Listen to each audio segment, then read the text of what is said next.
BJP BRS ఒప్పందంలో భాగంగానే కవితకు బెయిల్ వచ్చిందన్నారు కాంగ్రెస్ నేత జగ్గారెడ్డి. అయితే దీనికి కౌంటర్ ఇచ్చారు సిపిఐ ఎమ్మెల్యే కూనంనేని.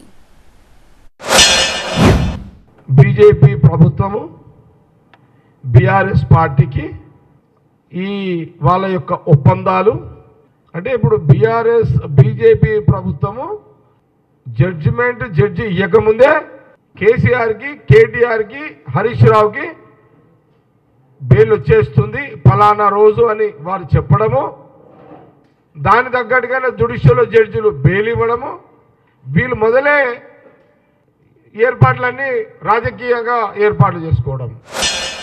కవిత తప్పు చేసిందో ఒప్పు చేసిందో that is to be decided in the courts. పొలిటికల్గా కలర్ ఇవ్వాలంటే నీకు కేసీఆర్ మీద ఫైట్ చేసుకోండి, కేటీఆర్ మీద ఫైట్ చేసుకోండి. అవునన్నా కాదన్నా ఒక ఆడపిల్ల అమ్మాయి సరే తప్పు జరిగితే లెట్ కోర్ట్స్ డిసైడ్.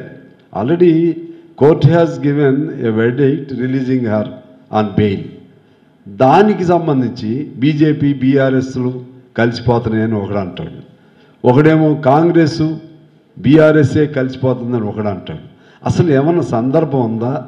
ఏదన్నా అసలు వాళ్ళు మాట్లాడేదానికి రిలేటెడ్గా ఏమన్నా ఉందా? రాజకీయాల కోసం మాట్లాడటం వలన అది కరెక్ట్ కాదు.